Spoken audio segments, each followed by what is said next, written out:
కానీ కేసీఆర్ మాట్లాడుతూ పాత ఆయన బర్రెలకు సంబంధించి గొర్రెలకు సంబంధించి అవన్నీ పంపిణీ చేసిండు, ఎక్కడి నుంచి చేయాలి మేము, ఇది బీఆర్ఎస్ పార్టీ ప్రభుత్వం కాదు, కాంగ్రెస్ పార్టీ ప్రభుత్వము, ఆ పార్టీలు అమలు చేసినవి మేమెందుకు అమలు చేస్తాం, గొర్రెలు ఎందుకు మేము పంచాలా, గొర్రెల పంపిణీ ఎందుకు చేయాలా, దళిత బంధు అనే స్కీమ్ మేమెందుకు ఇవ్వాలా అనే విధంగా కాంగ్రెస్ పార్టీ నాయకులు మాట్లాడుతున్నారు.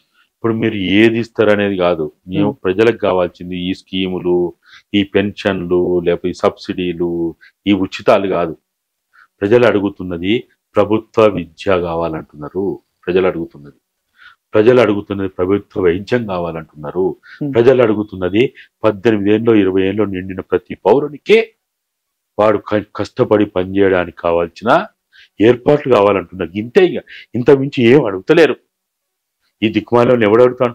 తెలంగాణ ప్రజలు ఎప్పుడు కూడా బిచ్చం అడగరు, దెయ్యాన్ని చేజాపరు, తల దించుకొని ఉండరు, తలెత్తుకొని ఉంటారు.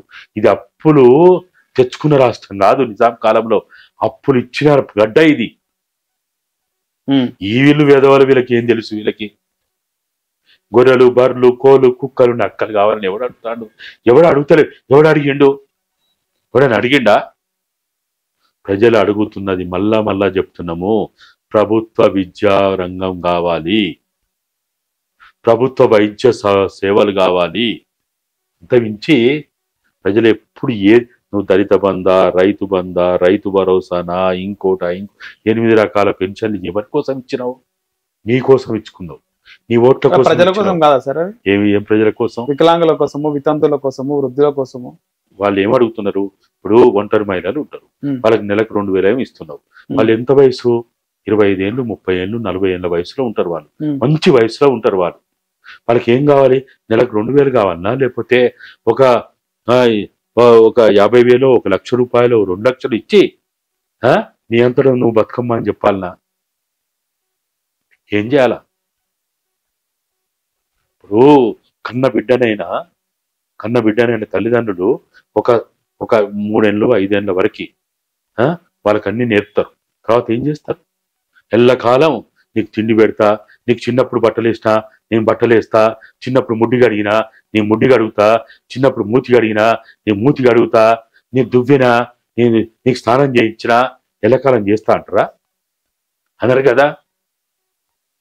ప్రజలకు కావాల్సింది ఇది ప్రకృతి సిద్ధాంతం. ఇది నేను చెప్పేది కాదు. ఇది ప్రకృతిలో ఉన్న విలువలు, సిద్ధాంతాలని మనం పాటించాలి. ప్రజలు ఎప్పుడు ఎల్లకాలం మేము కూర్చొని తింటాము, మాకు అది తెచ్చియండి, ఇది తెచ్చియండి, అసలు ఉచితాలు ప్రజలు ఎప్పుడు ఎక్కడ అడగరు, అవసరమే లేదు వాళ్ళకి. వాళ్ళకి కావాల్సింది నువ్వు ఉచితాలు ఇప్పుడు అదో ఇదే ఇస్తున్నావు. ఎక్కడి నుంచి తెచ్చిస్తున్నావు? మేము కట్టే ట్యాక్స్ నుంచే కదా. నువ్వు, నీ పెండ్లాము, నీ బిడ్డలు, నీ అల్లుళ్ళు, నీ వంశం అంతా పోయి ఎక్కడైనా కష్టం చేసో, లేకపోతే దొంగతనానికి పోయో తెచ్చిస్తున్నావా? కల్వకుంట్ల కుటుంబమో, రేవంత్ రెడ్డి కుటుంబమో పోయి కష్టపడో దొంగతనం చేసి తెచ్చిస్తుండ్రా? బట్టి విక్రమార్క ఎక్కడైనా పోయి తెచ్చిస్తాడా? ఓ రెక్కలు ముక్కలు చేసుకొని రాత్రి మూడు కష్టపడి నాటేసి, అరక దున్ని, నాగలి దున్ని, లేకపోతే పంటలు పండించి తెచ్చిస్తారా?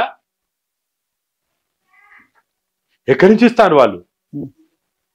కాబట్టి ఇదంతా కూడా ఏంటంటే ప్రజలు ఎప్పుడు ఏది కోరుకుంటలేరు. ప్రజలు అడిగేది ఒక్కటే, మాకు ఇటువంటి ఏ వద్దు, మాకు పూర్తిగా 100% ఈ సమాజంలో ప్రభుత్వ విద్య ఉండాలి, ఈ సమాజంలో, ఈ తెలంగాణలో ప్రభుత్వ వైద్య సేవలే ఉండాలి, ఈ సమాజంలో 18 ఏళ్ళు 20 ఏళ్ళు నిండిన ప్రతి పౌరునికి వాడికి చాతైన పని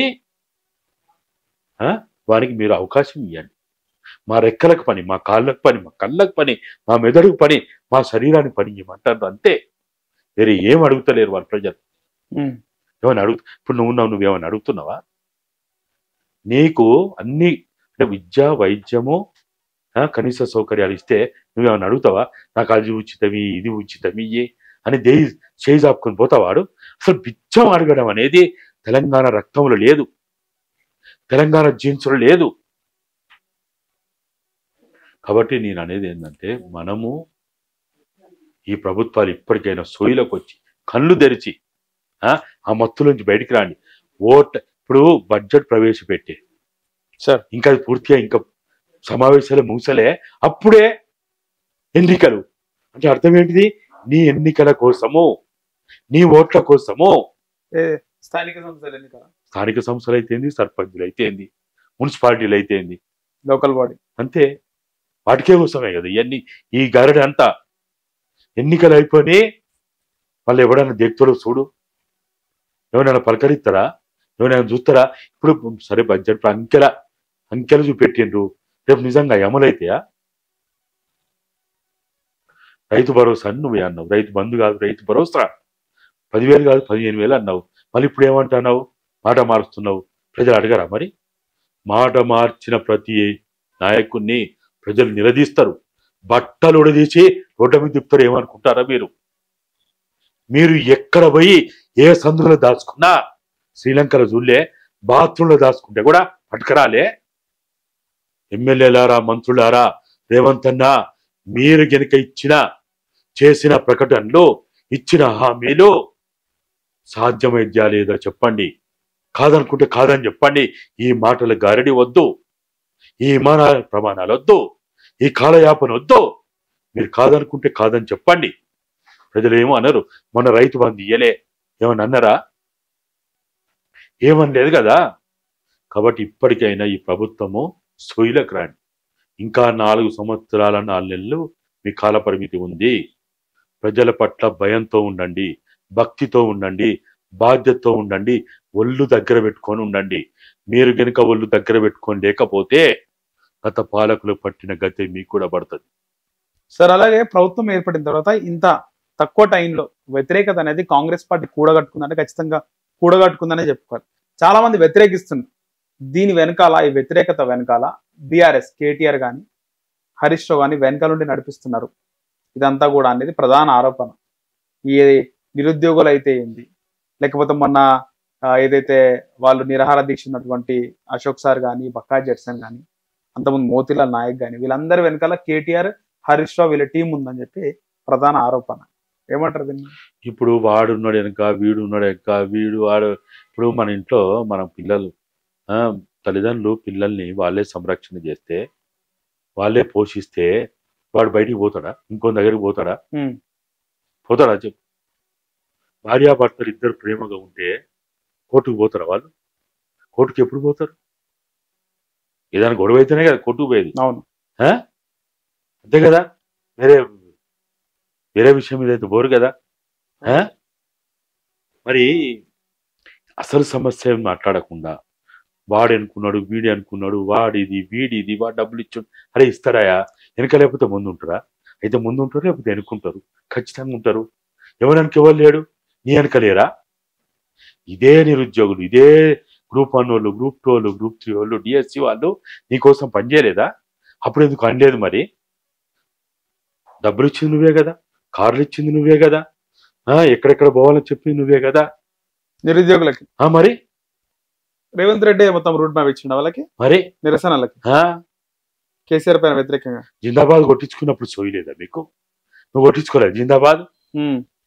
మరి జిందాబాద్ కొట్టిన నోర్లు ముర్దాబాద్ అన్నప్పుడు పడాలి కదా. వాళ్ళు ఓపెన్ గా చెప్తుండ్రు, ఎవడో మురళి ద్వారా ఎన్ని డబ్బులు వచ్చినాయి, ఈయనెవరో ఉన్నారు కదా గ్రంథాలయ చైర్మన్ అయ్యిండు రఫియా రియాజ్, ఆయన ఎంత తెచ్చిండు, వాడు దొంగ వెధవ ఉన్నాడు కదా ఎమ్మెల్సీ, ఊగా వాగుతుంటాడు. ఏం పేరు?